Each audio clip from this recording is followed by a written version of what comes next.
What is Mario Odyssey's most impressive achievement? Is it beating the game as fast as possible? Is it making a game-changing discovery? Or maybe it's seeing how fast you can buy his underwear? While all of these are impressive in their own rights, a lot of people don't even stop to think about what might possibly be one of the most impressive achievements within the entire game, and that is what the trick jumping community has accomplished. From revolutionizing the game's movement to pulling off some of the hardest jumps known to exist, this is the story of how Mario's hardest jumps have evolved from this all the way to jumps that were thought to not even be remotely possible.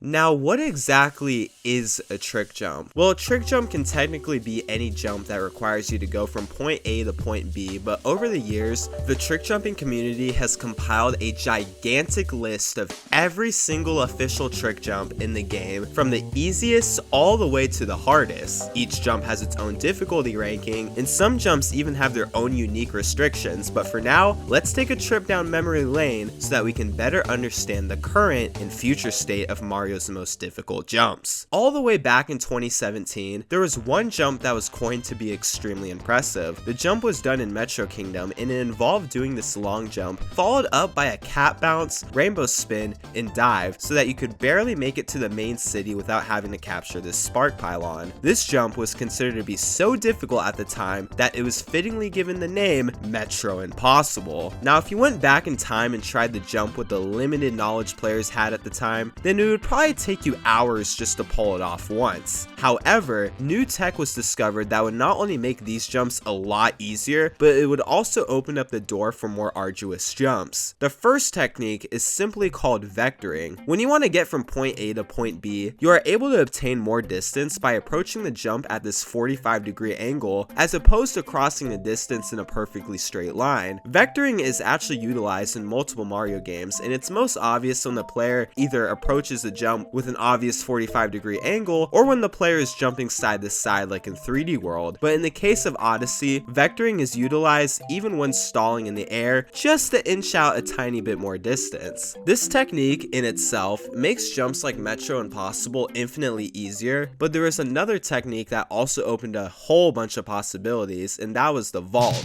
In most Mario games, the triple jump is used to not only obtain the most height, but the most distance. But what do you do when you can't build up the momentum to get an optimal triple jump? Well, that is where the vault comes in. A basic vault is done by simply rolling into Cappy while you're holding him out, but there's a more advanced vault that you can do, which involves doing an up throw, down throw, followed up by a ground pound so that you can then bounce off of Cappy and then perform your vault. While this basic vault can take you quite a long way, this advanced vault has since been used to pull off countless difficult jumps, as the vault ensures that you are at the very edge of any platform you are vaulting off of. Now, remember how I said that Metro Impossible was considered to be super impressive back when the game came out? Well, now it's considered to be one of the easiest jumps in the entire game, being ranked a 0.5 out of 10 on the difficulty scale set by the one and only trick jumpers. So without further ado, let's see how these trick jumps get more difficult. From 0.5 out of 10 all the way to 3 out of 10, we have what is considered to be beginner trick jumps. The 1 and 1.5 out of 10 trick jumps are not much different from the 0.5s, but once we get to the 2 and 3 out of 10s, we start to see some more unique circumstances. For example, in Cap Kingdom, we see this jump where instead of Mario crossing some long distance, we actually see him just barely scaling up this wall that would otherwise require this frog. These are called verticals, and this one in Cap is pretty simple, especially if you do what is called a motion control cap throw, which will give you a slight boost in vertical height as opposed to a regular cap throw if done against a wall like this. In Moon Kingdom, we have a 3 out of 10 jump, and once again, we have some pretty unique circumstances here. To pull off this jump, we first throw Cappy onto this scarecrow, which activates these blocks that are on a timer. But since we obviously need Cappy to make it all the way to the desired location, we wait until the very end of this block's timer to do a long jump. From there, we do a cat bounce, followed up by a rainbow spin to make it to the platform. But wait a minute, did you catch how Mario rainbow spin this time around? Well, it was discovered that you are actually able to cross more distance if you do a homing cap throw followed up by a rainbow spin, as opposed to immediately doing a rainbow spin after you get a cap bounce. Not only does this technique allow you to stall in the air more, but it also allows you to vector more as a result of the extra stalling. On to the 4 and 5 out of 10s, and we start to encounter our intermediate trick jumps, which come in many different forms. In Wooded Kingdom, we have this 4 out of 10 jump, which would otherwise be easy, but since Cappy is not allowed for this particular jump, it can be difficult to get the perfect triple jump and vector to make it. In Snow Kingdom, we do a technique known as the entity bounce, which, as the name implies, you bounce off an entity, in this case an umbrella, to successfully pull off the jump. The last two jumps I mentioned are far and few between, but nonetheless, I think a jump like this is worth mentioning because it just shows how clever trick jumpers can be. All the techniques I've mentioned throughout the video have helped progress what is possible within trick jumping, but this technique that I'm about to cover quite literally has no practical use. All the way back in 2018, when trick jumping was really starting to take off, a person by the name of Lucid would create some jumps of his own, except there was only one caveat here, and that was that these jumps were meant to be jokes. Since a lot of jumps are restricted to certain techniques, Lucid decided that he would create his own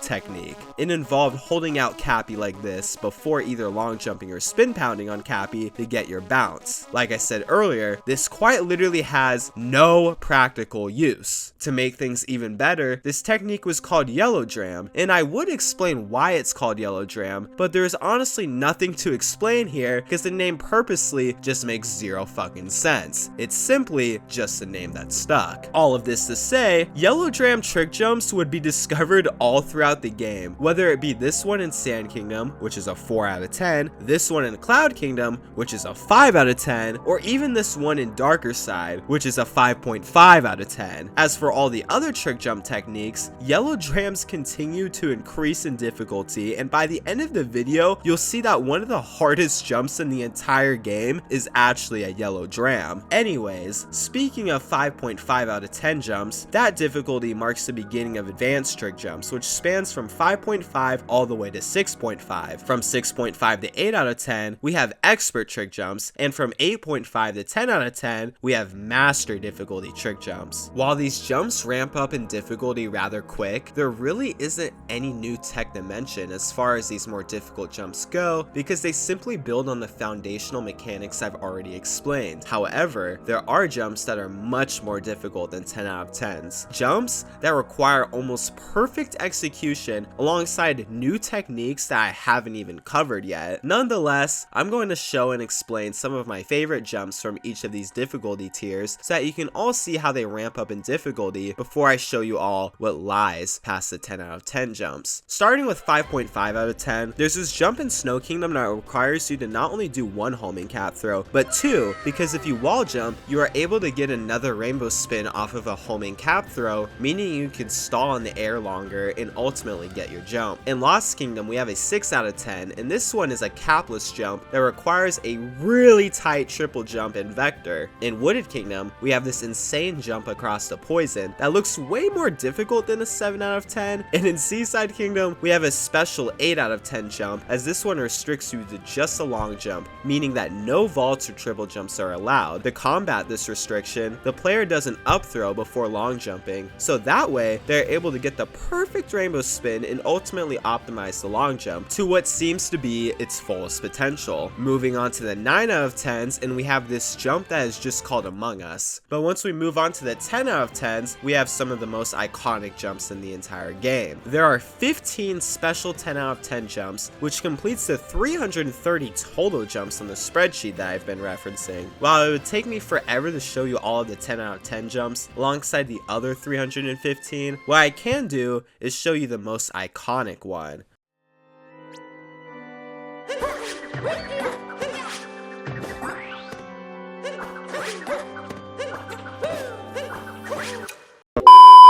Now that jump alongside a lot of the other ones I've shown have all been impressive, but like I foreshadowed earlier, there are jumps that are much more difficult than the 10 out of 10s. In fact, these jumps are so incredibly difficult that they have their own sheet. their own difficulty ranking, and their own name. These are the hell tiers. Now there is another tier below the hell tier, but above the main tiers, and those are the god tiers. The god tiers are on the same sheet as the hell tiers, and they actually make up most of the sheet as they range from a difficulty scale of 1, which represents low god, all the way to 4, which represents top god. But once we get to 5, we have the hell tier, which consists of 13 jumps that are considered to be the hardest in the entire game. Like the other trick jumps, they come in many forms, but there is one prominent technique that makes these jumps feasible, and that is snapshot abuse. Let's take a look at the first hell tier, which is Ancient Staircase. The jump starts with a vault on this bench, but when it comes time for the homing cap throw, the snapshot mode button is tapped so that he can get his rainbow spin as soon as possible. Snapshot mode is then used again, right as he is about to dive onto the platform. Usually at this height, Mario would still bonk, but if you have a good dive angle, you are actually able to get a tiny up warp.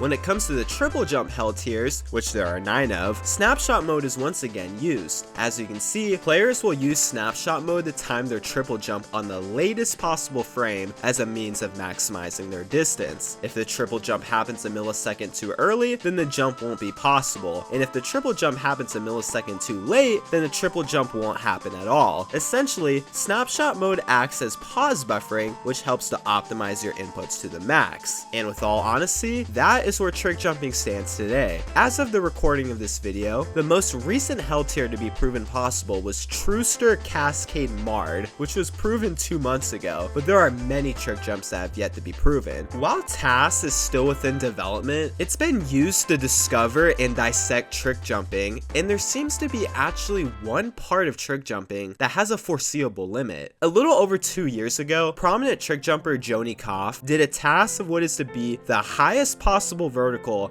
that anyone could pull off in the entire game. Joni says that the highest theoretical vertical he was able to get in the task was 1,592.1 units high. This jump you see here in Metro is 1,591.42 units high, meaning that this jump is only 0.68 units away from perfection. So as you can imagine, a jump that requires this much precision probably won't be pulled off for an insanely long time, is what I would say if I was lying, because this jump was actually pulled off for the first time 2 years ago. And it's a top god, meaning that it's not even a hell tier. All of this to say that the hardest trick jumps in this game are nothing short of incredible, and the only way we will realistically find more trick jumps will be through tasks. If you want to keep up with the scene, then I highly recommend you check out the description, and thank you all so much for 8,000 subscribers. I greatly appreciate it.